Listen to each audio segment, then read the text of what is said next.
Hello again, everybody.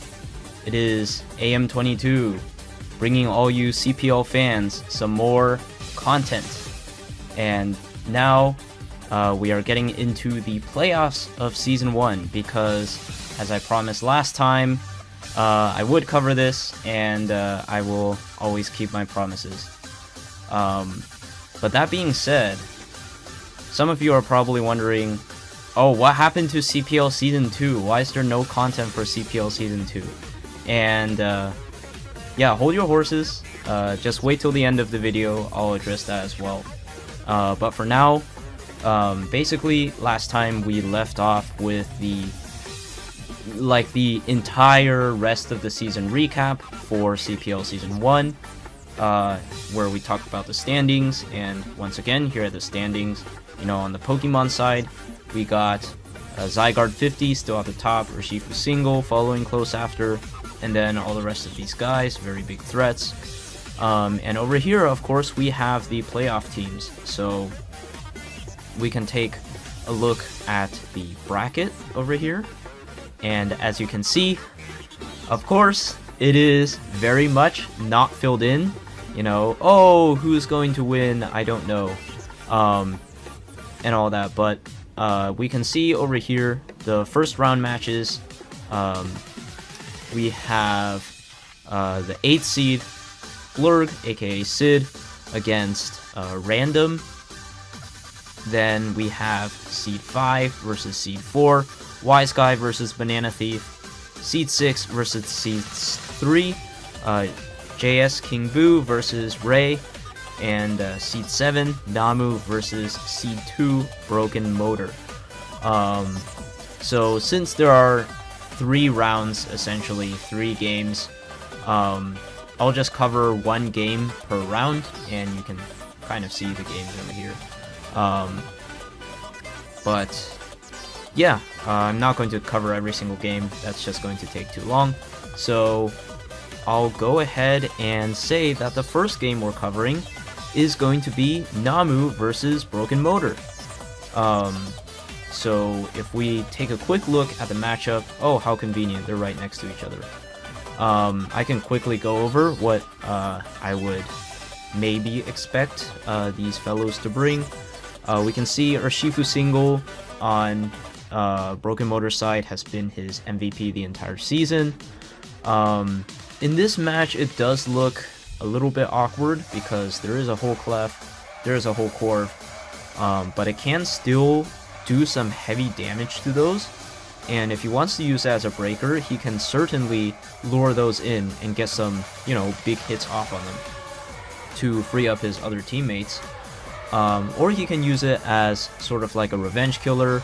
He can also run a setup set with like bulk up, though if he does that, he would have to be cautious that the Clefable is not unaware, because that would definitely ruin it. But otherwise, you know, Urshifu has Wicked Blow, of course doing a lot of damage to his entire team, minus the fairies, which it could easily run Iron Head or Poison Jab for as well. Then we have Scizor. Now on Namu's side, he has a Corviknight for the Scizor, so I feel like that's going to mostly shut it down, but you know, Broken Motor can take advantage of that fact and, you know, probably run like a pivoting set with like knockoff and slow U-turn.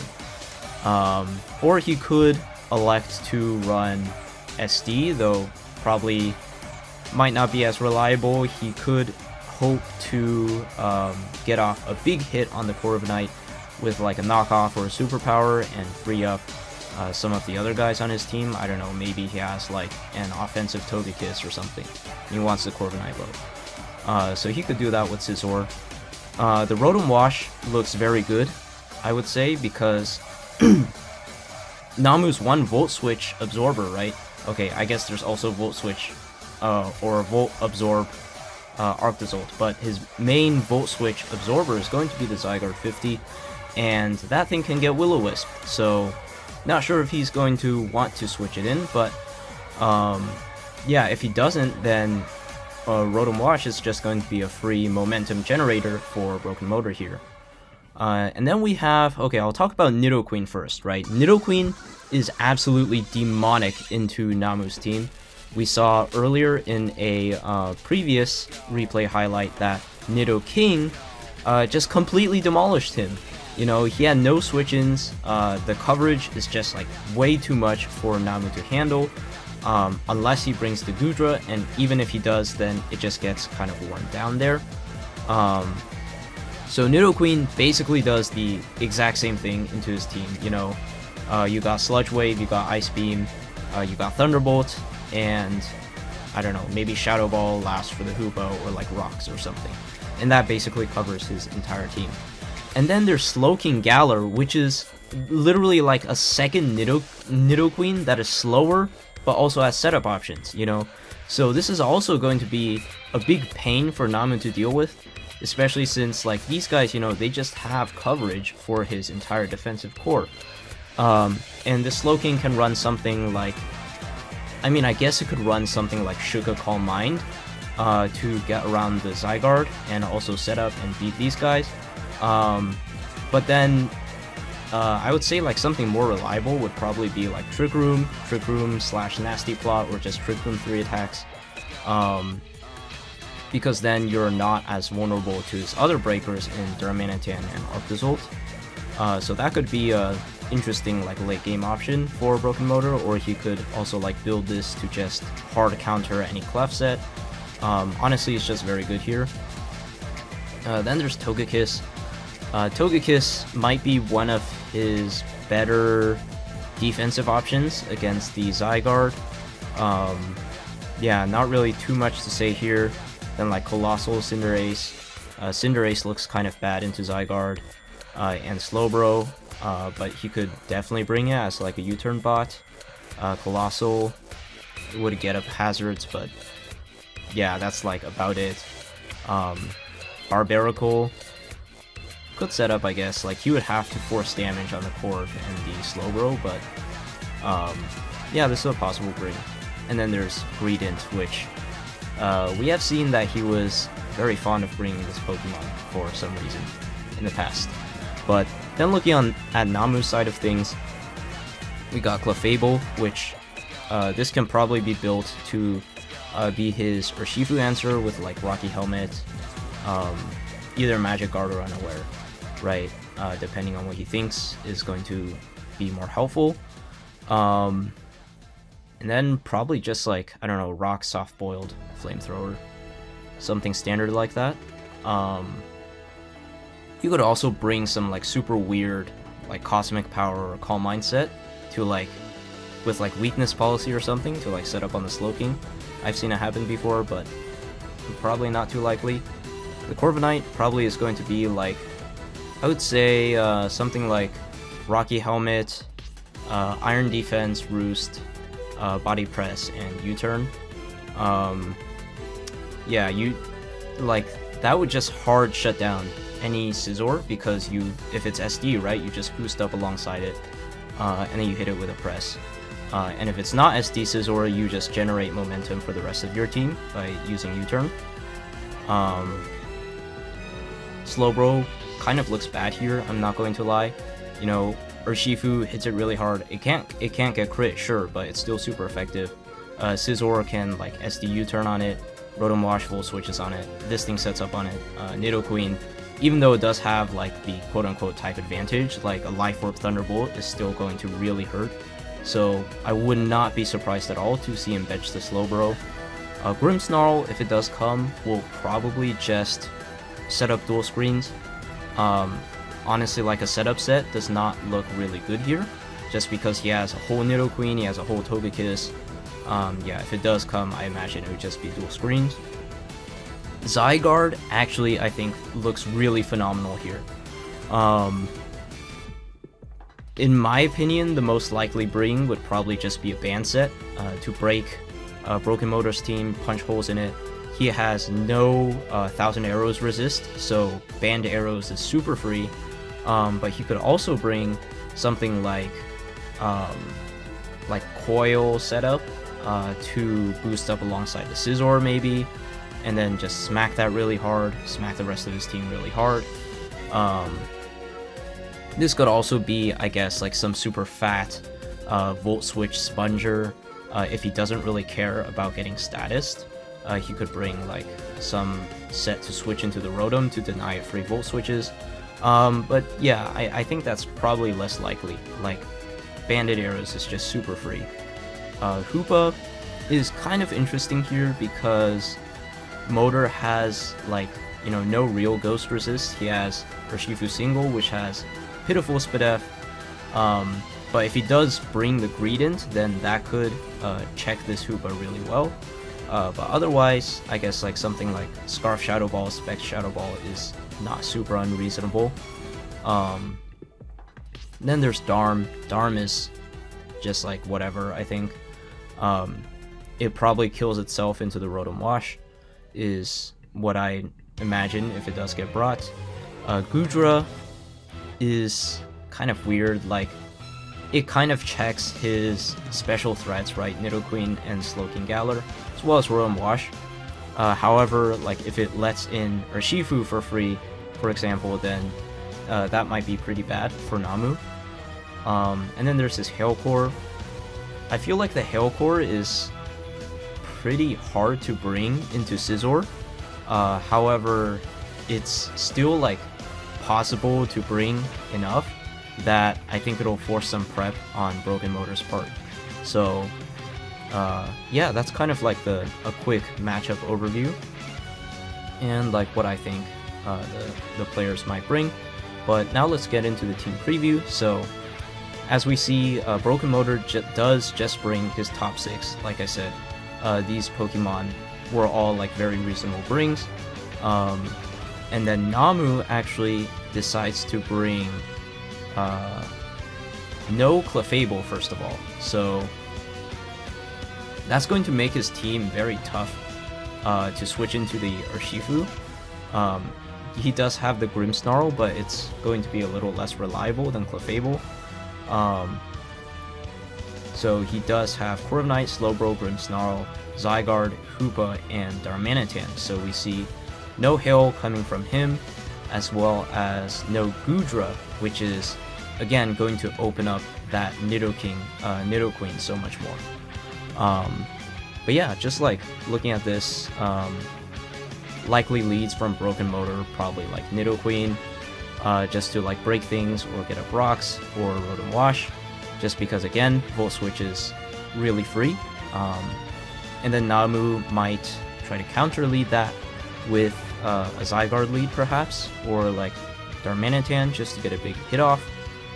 Definitely possible. So let's go ahead and get right into this battle. So we see actually the Hoopa lead come out into the Rotom Wash, and he actually switches hard into the Zygarde on the Volt Switch. So that was interesting.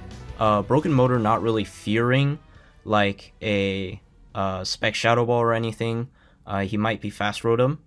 And then Namu goes hard into the Corviknight on the Scizor, makes sense.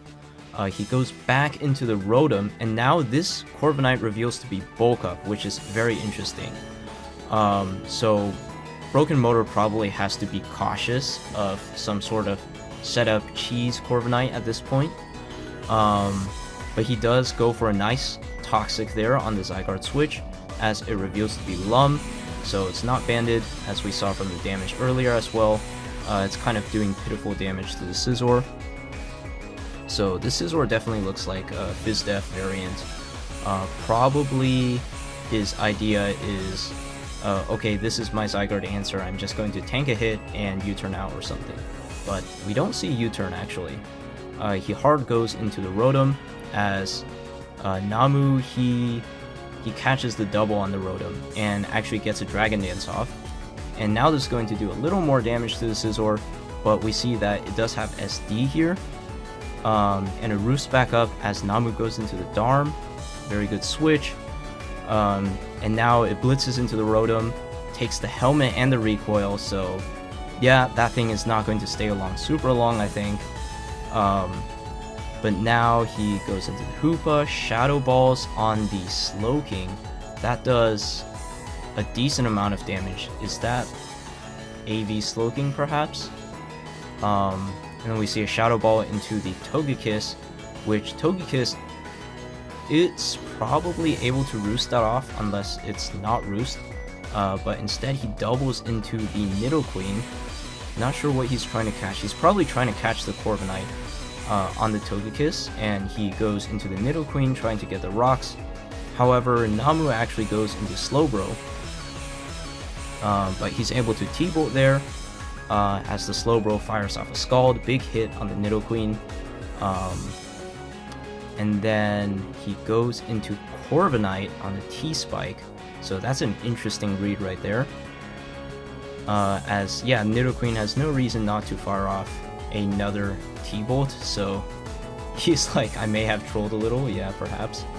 Now this Hoopa goes for another Shadow Ball on the Slowking, and we actually see him save this, as Broken Motor tries to go into the Togekiss as the thing dies to Poison, but he did end up saving it and sacking the Slowbro.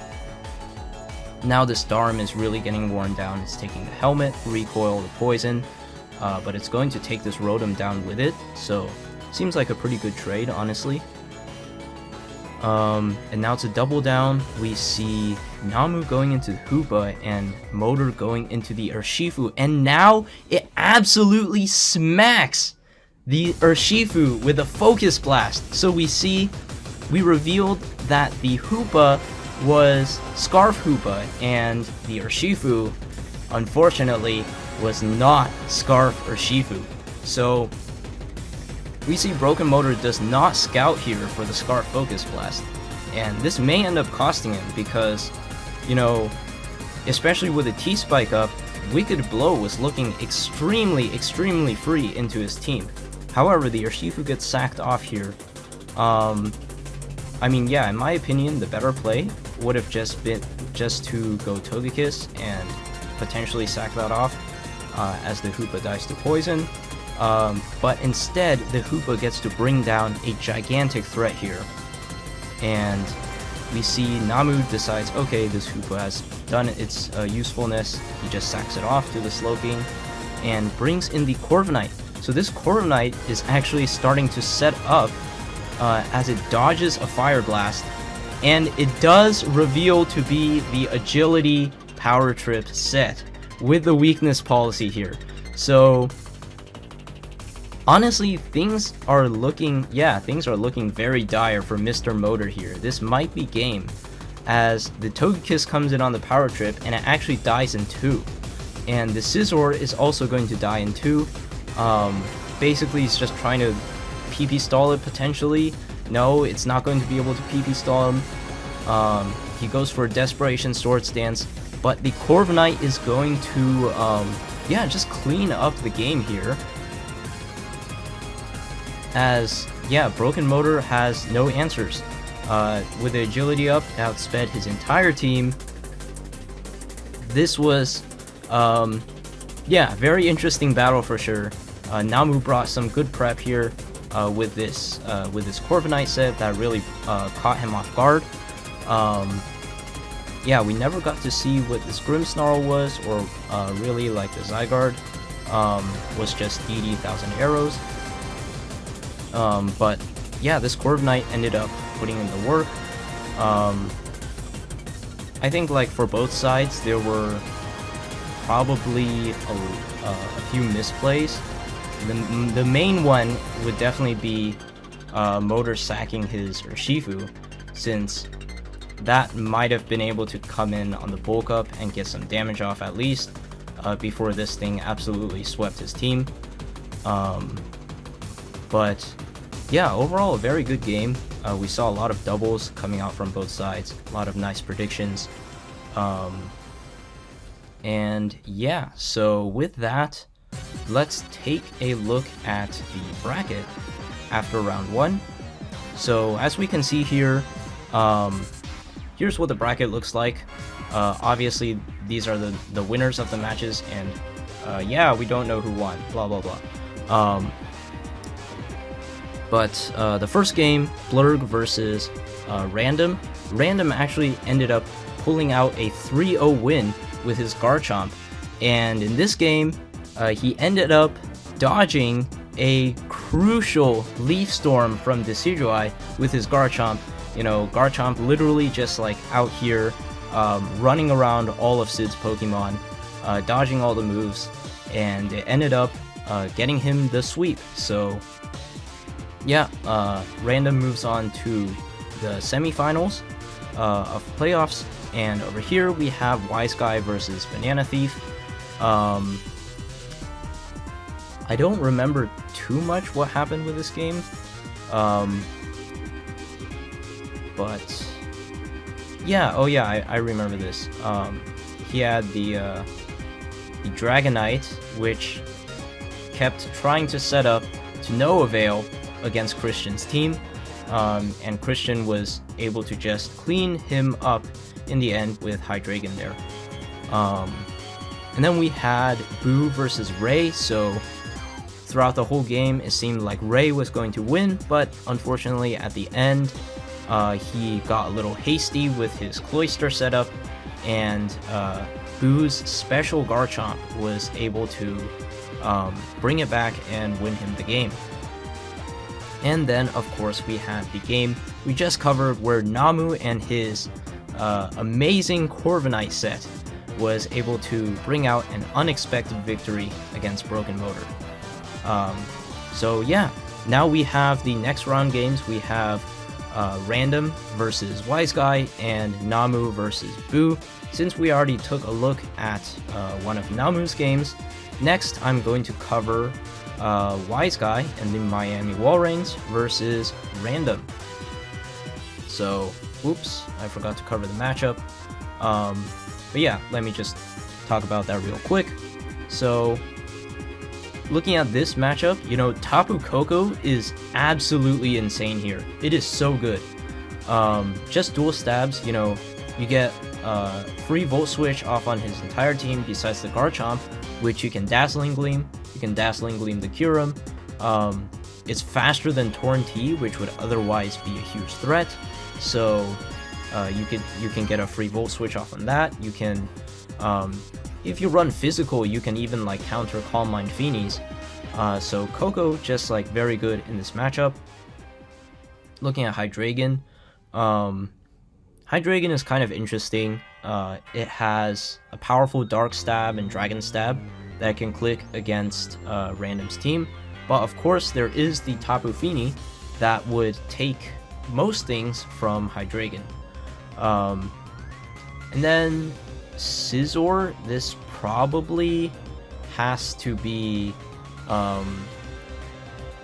Christian's answer to the Kyurem, right? Because otherwise, you know, Freeze Dry obliterates the Slowbro, obliterates all of these guys, and unless this is a bulky Infernape, Earth Power is also going to obliterate that. So yeah, this is probably going to be his Kyurem answer. It can also bait in the Torrent-T or the Victini and knock off their heavy-duty boots. Or actually no, most likely it's just going to bait in the Skarmory and knock off its Rocky Helmet, which could be useful for some of his guys like Infernape in the back. And then he gets a U-turn off as he probably gets a Hazard or something like that. But then there's Slowbro, which is likely going to be his Victini answer, right? If it's a physical Victini, it's going to hit into the Slowbro, do like, I don't know, 30% or something, take Rocky Helmet, and the Slowbro is going to be able to regen and back off. There's also Donphan. Donphan does not look too great here. If Christian brings it, it's probably just going to be for hazard control, you know, spinning away those spikes, those webs, those rocks, if he thinks that those are going to be a nuisance. Otherwise, yeah, it just does not look too great, especially when the Victini can also run a special set. In fact, I think in this matchup, it is definitely inclined to run a special set, hitting both like Slowbro and Donphan with Energy Ball, Hydreigon with Dazzling Gleam, etc. He also has Amoonguss, which Amoonguss can be a very good Fini answer if he's worried about some cheese set with like Calm Mind, Weakness Policy, Taunt, whatever, blah blah blah. He can just clear Smog away all those stat boosts. So if he deems that a threat, he can definitely bring Amoonguss. Otherwise, Into the rest of his team, it doesn't look very good. There's Infernape, which can be a decent breaker, but it's kind of awkward because it kind of wants like Scarf or something for Torn T, but then it's too weak to do real damage to like the rest of these guys, Fini, Victini, and Garchomp. But he could certainly use it as a late game cleaner. And then there's Aerodactyl Mega, which looks absolutely tremendous here, you know? If you can get the Skarmory low, the Fini low, then all of the rest of these guys are going to die to that Aerodactyl, but he is going to have to kind of wear down the Skarmory for sure. And yeah, then there's these last two guys. Looking at Namu's side, or not Namu, Random side of the matchup, right? He has the Kyurem, which, again, Scizor probably like is going to counter it, but if he can get that low, then the rest of Wise Guy's team does not really have a great switch in. There's the Torn T, which is outsped by both Tapu Koko and Aerodactyl, so not a great matchup, or not the best matchup for Torn T, but it can still check the Hydreigon, check the Scizor, and check the Infernape. Then there's the Fini, which again could be some sort of calm mindset, and just try to like cheese a win out that way. The Garchomp, which has honestly been his MVP up until this point, is probably going to run the same set with the Sword Stance, the Scale Shot. I think Christian is probably inclined, like it's in his best interest to run a Shukaberry Tapu Koko here so that he can kind of at least like throw it in against the Scale Shot and deny the speed boost, right? And if he can do that, then that would deny the Garchomp sweep, and I think in the long term he'll probably win the game if he can just deny the Garchomp sweep. But at the same time, Random being potentially able to force a KO on the Tapu Koko by kind of threatening that Scale Shot sweep might be able to remove a big threat there, but honestly not guaranteed that Christian goes for this game plan, since he could also bring like Ice Shard Donphan or something. But yeah, definitely a possibility there. Skarmory looks pretty good at shutting down some of his big threats, especially the Aerodactyl. It's probably just going to be like Iron Head or Body Press, Roost, and then Hazard Whirlwind or something like that. Vikavolt, I think, is worth talking about because it does actually have a decent matchup. It can run enough speed to outspeed Christian's slower walls and like punch holes in them, while also like getting up sticky webs or threatening to get up sticky webs, and that mostly is there for Tapu Koko and Infernape. Infernape, not a huge deal, but slowing down Tapu Koko could actually be a really big deal. For the Kyurem, for the Tornadus, that could be carrying Sludge Bomb, etc. And then he has all these other guys, which probably don't come. But yeah, let's take a look at the team preview, which, yeah, no surprise here, right?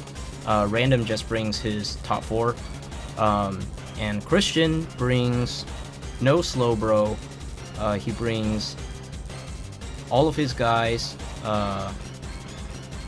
his top 4 guys, and no Infernape either. He does end up bringing the Donphan, so maybe this is Spin plus Ice Shard. And also the Corsola, which it has proven time and time again the people of CPL do not know how to play versus Corsola. So, yeah, maybe we'll see it do some things besides get up rocks here. So let's get right into the battle. So Christian here leads off with Donphan, maybe to get up some rocks, as Random also leads with the Skarmory to get up the rocks, and Christian actually just goes for a knockoff here. The Donphan does not spin away these rocks, instead he goes hard into the Koko to get a Volt Switch off perhaps, or he just U-turns out on the Garchomp switch. So good play there. Then the Corsola comes in on the Garchomp, and it's also going to get rocks, threatening it out with a Wisp probably there. And then the Kyurem comes in on the Corsola and goes for the Earth Power, predicting the Scizor. However, that prediction does not really pay off very well, as the Scizor also just knocks off the Torn's heavy-duty boots, as the Torn now goes for the Defog to get rid of the rocks on both sides. And it also knocks off the Eviolite of the Corsola, which is definitely going to cripple this thing. But now Christian can just get him back up, or I guess first he goes for the Strength Sap. And now they are in a position to trade rocks, but instead Arsha just goes for the Iron Defense, while Christian keeps up the offensive and goes into Coco, KOing it with Volt Switch now. Now he goes back into Corsola, and now here's where he decides, okay, I can get these free rocks up, which is fair enough, as this Torn is not running anything that can really break through this, as they are just going to continuously trade defogs and rocks. And the Hurricane once again gets disabled. And the Sap comes out. And now, yeah, Random makes a good play, U-turning out on the switch and getting in Victini. And this V-Cray is going to be able to 2-hit KO this Donphan, unless somehow it's like some super speedy Donphan, which it's not. So we do see that Random reveals the physical Victini, or at least potentially mixed. And now Christian brings in the Hydreigon, threatening to KO the Victini since it dropped its stats, as Arsha here makes the obvious play and goes into Feeny, which is the Hydreigon counter. And we see Christian here just continuously subbing up while the Feeny clicks Draining Kiss rather than Calm Mind, which is understandable, right? You want to break the sub. If he had Taunt, maybe you could have clicked that. But we see this Hydreigon go all the way down to 1 HP as it eats the Slack Berry, and this is where he pops the Belch, one of the only Hydreigon sets that can muscle its way past Feeny. Yeah, with Belch, you know, obviously strong poison move, and you can only use it after you've eaten your berry. So there he subs up all the way down to 1 HP, gets the berry popped, and then belches to remove the Tapu Fini. Now this Tapu Fini, obviously, like, even if this Hydreigon does not win by itself, then this Fini is gone, the Skarmory is gone. He has successfully removed the two biggest blockers to Mega Aerodactyl here. So definitely very smart bring on Christian's part, and very well played thus far. Arsha sends out the Victini, which could reveal to be Scarf or could reveal to have Quick Attack, but it does neither and drops to the Dark Pulse here. And now that he has seen, you know, the last move is Dark Pulse, it's not going to be Dragon move, so it's not going to be able to one-shot this Kyurem here. He goes into the Kyurem and picks off the Hydreigon. Now Christian goes into Tapu Koko, which has free Dazzling Gleams for days. So he just picks off the Kyurem there. Torn comes out and he switches out. I don't think that switch out was necessary. I think you could have just Gleamed twice. But he does have this Corsola here. However, this is where things might get a little dicey for him, is that the Garchomp subs on his Strength Sap. However, I think he does have a guaranteed win by just going into this Koko here to deny the Scale Shot. And if he subbed again, then he would be able to Dazzling Gleam, break the sub, come in with either Scizor or Arrow and kill off this Chomp. At this point, like, the only way he could have thrown was by potentially, like, letting this get a Scale Shot off, getting the speed boost. Somehow Scizor doesn't kill, which there's no way it doesn't kill, but Yeah, so he just goes for the Dazzling Gleam there, and it actually doesn't do too much, so maybe he was justified in switching out. But now this Aerodactyl is able to just come in and clean up with Ice Fang.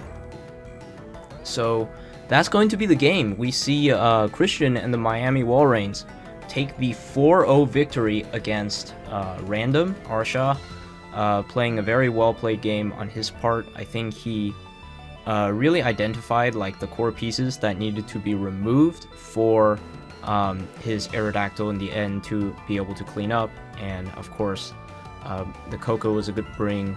This Hydreigon set, absolutely fire. And on Arsha's end, I think he could have like played some of those early turns better, and maybe his prep could have been better as well, but he did have somewhat of a fighting chance there at the end, I think.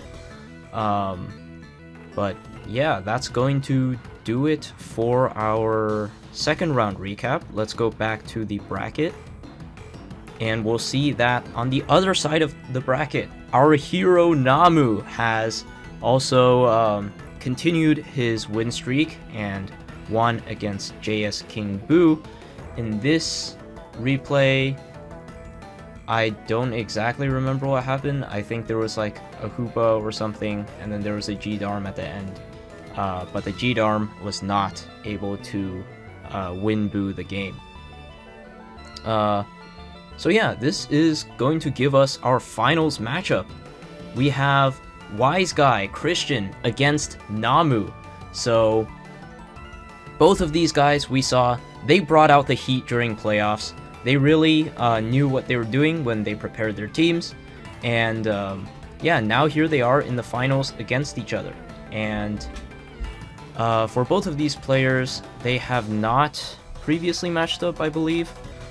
This actually, yeah, I forgot to mention this, but it would be the same for the previous matchups as well, where Namu and Broken Motor, this was their first time playing, and Random and Wise Guy, this was also their first time playing.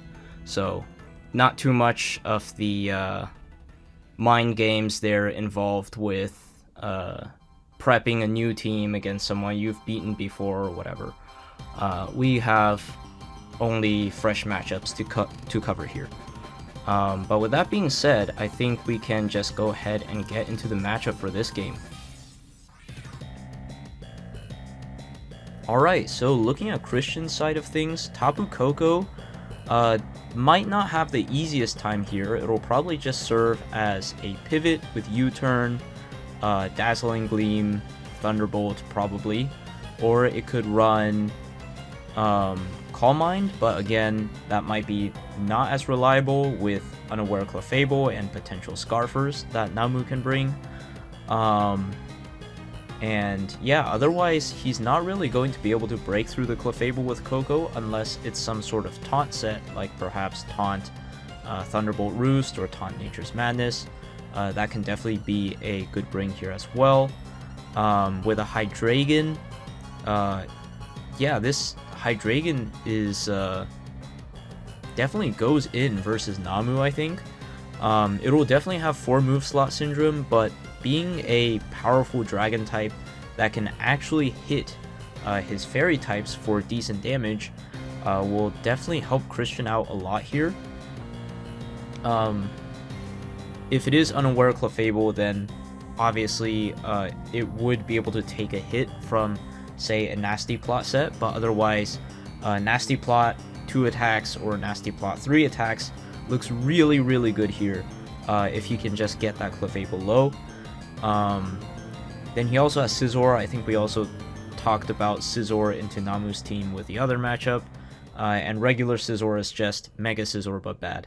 So then there's Slowbro, which I think Slowbro probably does the same thing this matchup that it always does. Teleport out, get some momentum. He'll probably bring it for the Zygarde 50 and Darmanitan. It's a pretty good check to those.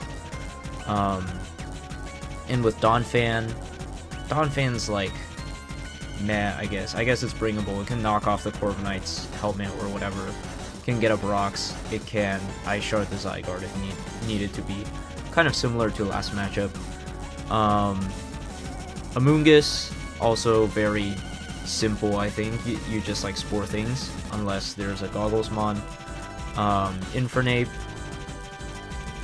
I feel like Infernape is kind of incentivized to run special here because of the existence of Mega Bro. But at the same time, Zygarde will be able to pretty much eat up anything that Infernape wants to do. So whether it's physical or special, it might have some trouble getting past that. That is, of course, unless Christian can get up some T-Spikes, but there are none on his team, it looks like. Then Aerodactyl, yeah, Aerodactyl definitely looks like it has a hard time here, because both Slowbro and Corviknight can be good answers to it, as well as Namu having access to screens to further, I guess, like dampen Aerodactyl's damage output. That coupled with the fact that his other Pokemon like mostly don't even die in one to Aerodactyl, it might have a tough time cleaning up, but Christian does have some tools to soften up the rest of his team, I think. So it's definitely possible to bring it. Then there's Corsola, which, I mean, it's been shown that he has brought it every other game, and it has actually worked for some reason. And it could be his makeshift answer to Zygarde, to Darmanitan.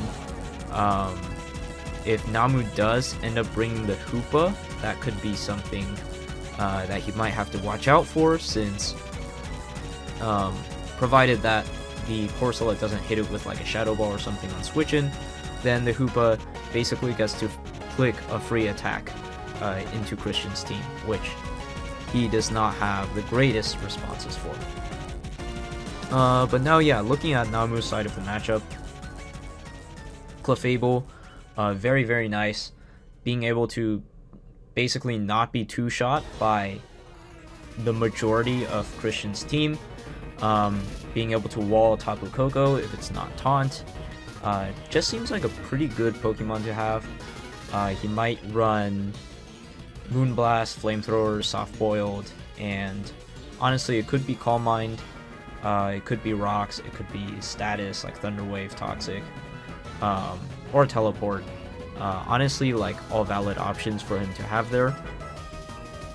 Corviknight here, probably just going to be physically defensive to deal with the Aerodactyl. I don't think he's going to be able to pull off another one of those power trip sweeps, just because Tapu Koko is there. And yeah, I mean, even if you run like Brave Bird or Body Press as your secondary attack, Tapu Koko is still going to be able to resist those and cleanly OHKO you, provided that it's at enough health. But yeah, I don't know, who knows. Then there's the Slowbro, which honestly, Slowbro doesn't look too great, or I guess it's really good at stopping Infernape and Aerodactyl, right? Well, if the Infernape does end up being like Nasty Plot, Grass Knot to bait in the Slowbro, then he's going to have to rely on something else to check that, if he also wants to use it to check Mega Aerodactyl, right? But in theory, it should be able to handle both of these, if not at least one of these. So it's kind of decent, but kind of bad into his top view as well. Then there's Grimmsnarl. He could definitely play to try and get up screens here, though it's kind of hard to tell what exactly he'd be trying to set up with that. He could like set up a Calm Mind Clefable behind screens, potentially. He could also try for screens into DD Zygarde, which, yeah, I think it's definitely possible. It's definitely possible. Zygarde's matchup here is far from bad. Actually, I would say just like needing some chip on Slowbro, and Amoonguss and Corsola, I believe. as well as Donphan. Okay, that's like half his team, but you know, it's not that bad. If he's not DD, I think Band is also valid. It probably doesn't do enough to slow bro actually. So maybe something like a Toxic Band or like a sub-Toxic set could come out here. Like a more defensive set.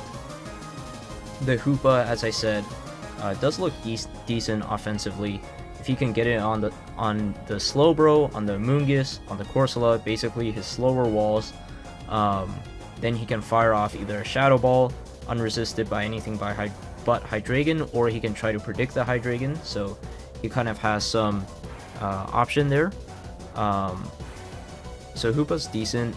Darmanitan, if it comes, will probably be a sort of a Scarf set. Yeah, Scarf to basically revenge Christian's faster threats. The other sets I don't really see being too helpful, since it probably just baits in Helmet Bro every time and kills itself. And yeah, then he has Goodra. I don't see Goodra being too useful here unless he specifically wants to try to counter like a special Infernape. Yeah, otherwise I feel like it does get worn down, and Christian's team does have many ways of hitting it super effectively. And lastly, he has his Hail Core. It's definitely possible for him to just bring the Ninetales without the Arctozolt if he just wants screens. But if he does bring, looking at the entire Hail Core, I'm pretty sure Arctozolt is definitely slower than Mega Aerodactyl, because that thing's slow as shit. Let me just check.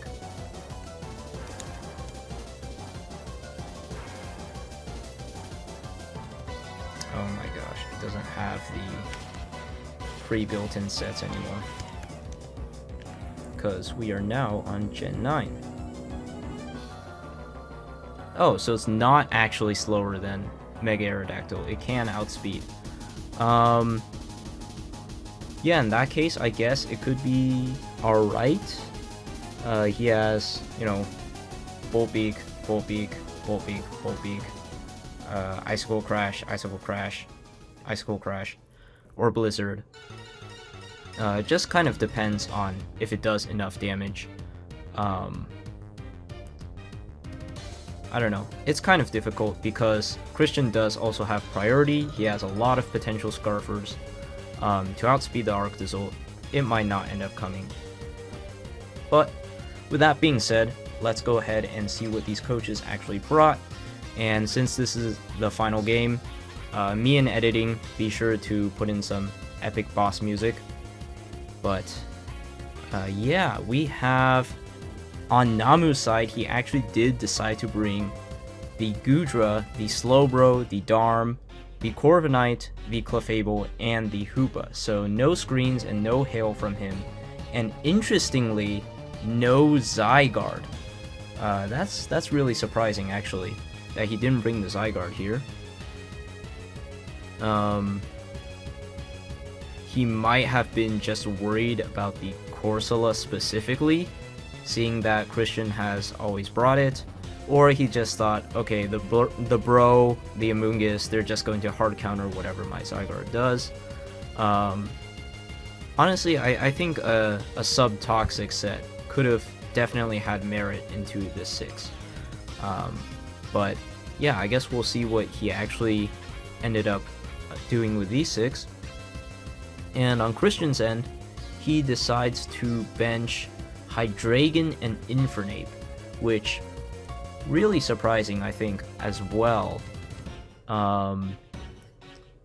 So he also benches the Donphan, bringing the Aerodactyl, the Scizor, the Corsola, the Tapu Koko, and the Regen Core of Slowbro and Amoonguss. So yeah, kind of makes sense, right? They all can do some things in this matchup.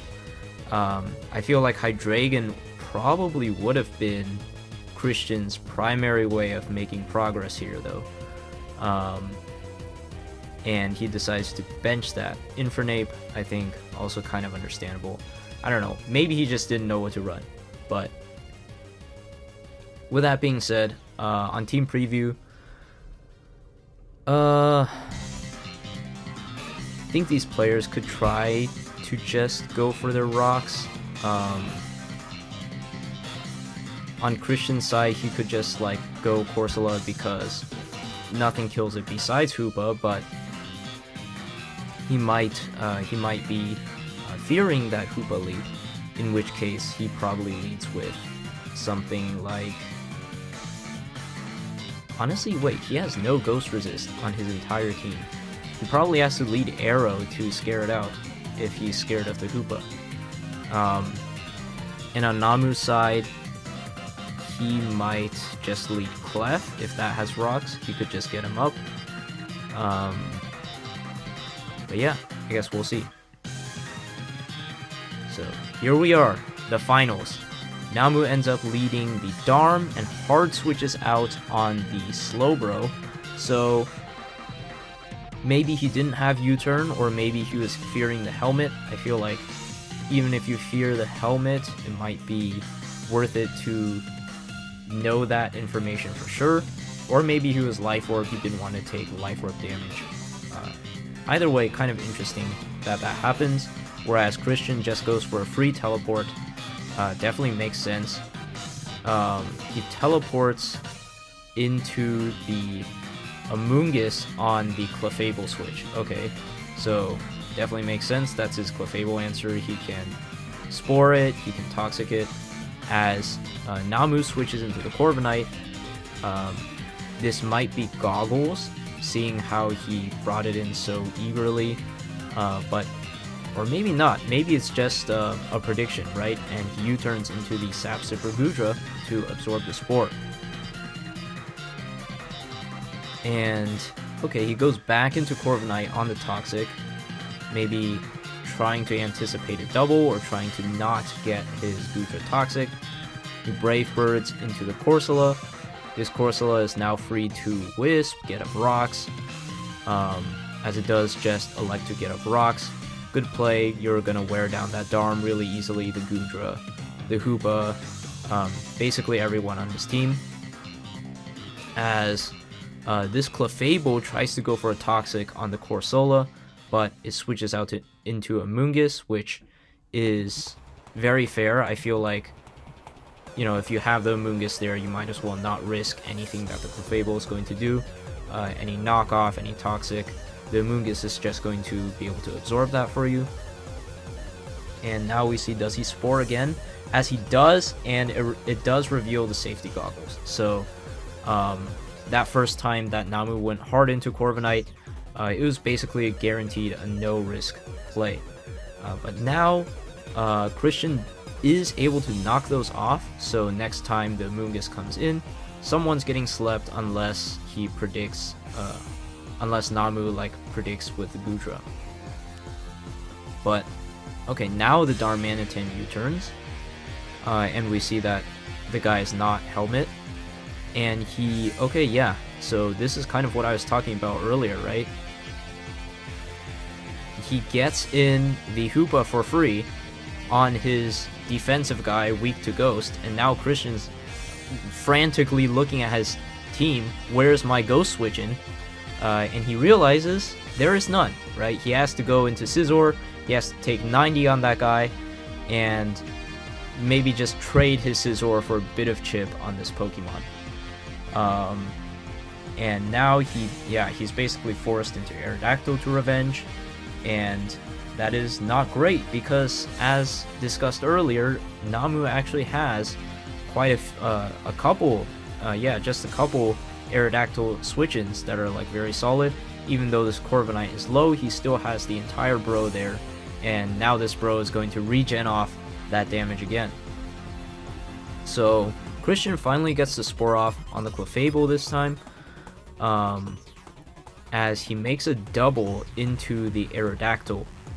Not sure what he was trying to catch there. Maybe trying to catch the Gudra, which would probably come in on the Amoonguss next, not sure, but either way, Namu goes into the Corviknight, probably thinking that, okay, now my Clefable is slept, he can't sleep me, therefore I have a free roost.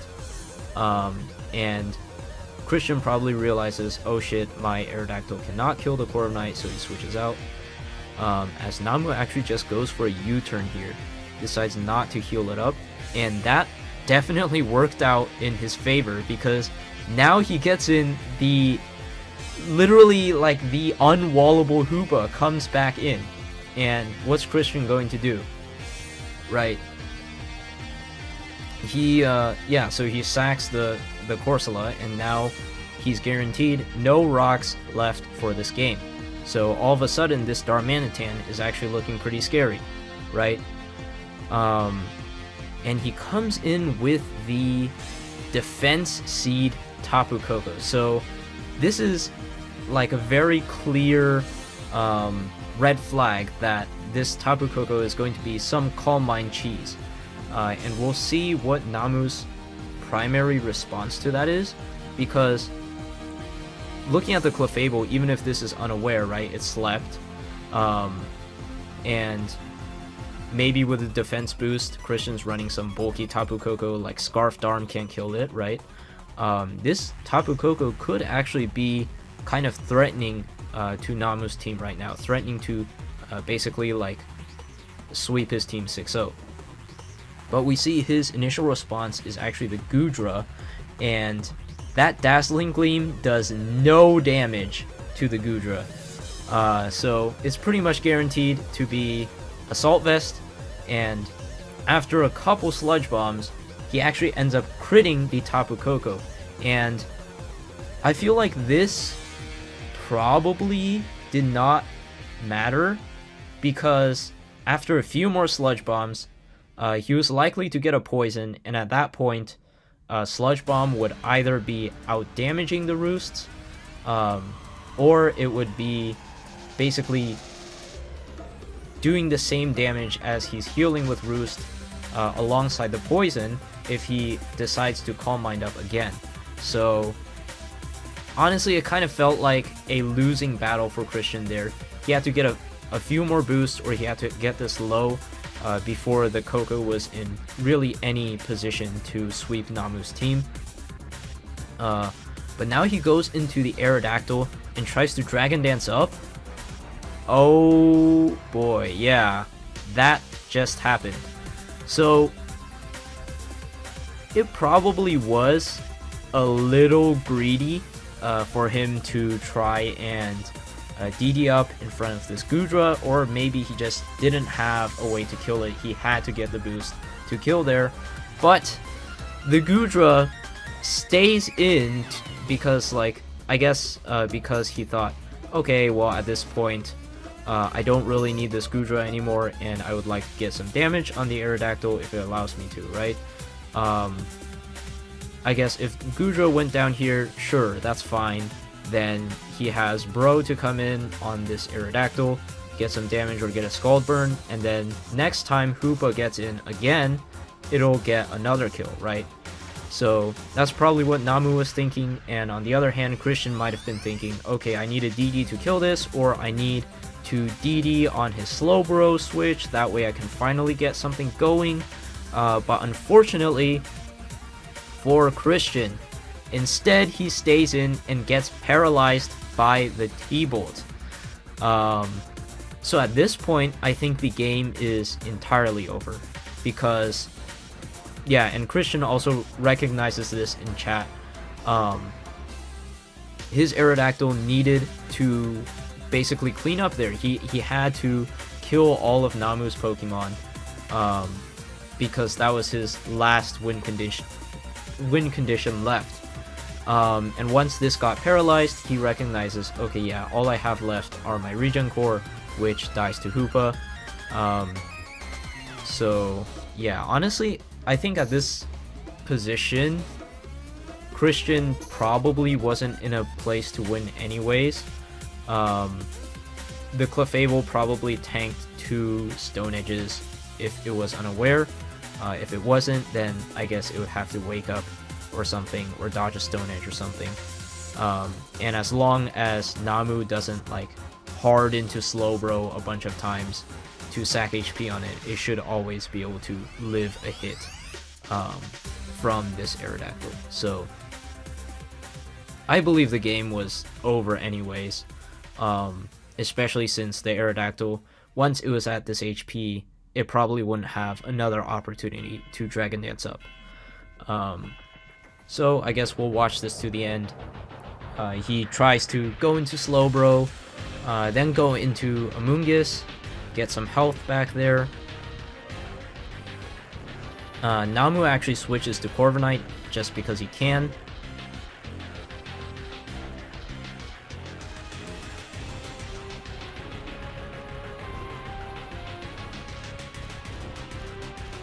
And now he gets to Roost Up, teleports out. Yeah, not too much else that can be done here at this point.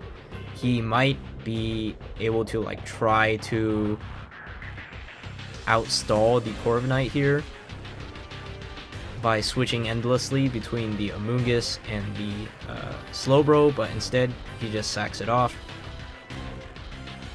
Now the Slowbro comes out, Darmanitan is going to U-turn into Hoopa, the Aerodactyl comes out, it's paralyzed, it can't do anything, and it gets outsped and KO'd, and the Slowbro is also going to get KO'd by the Hoopa. So, yeah, maybe a bit of an anticlimactic ending to our finals, but yeah, I guess this battle showed really the power of Hoopa and the power of hacks. Yeah, really surprised that Christian elected to bring no Ghost Resist here. Especially since I think Hydreigon was also a useful offensive tool. But I'm sure he has his reasons.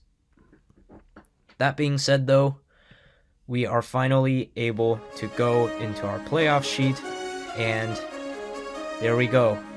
Crown the champion. Ladies and gentlemen, it is my pleasure to announce that the champion of the first season of the Cal Pokemon League will be Namu and his Polis. Of course, this team, one that he used, will be going into our Hall of Fame. I'll make that sometime later, but yeah, that pretty much does it.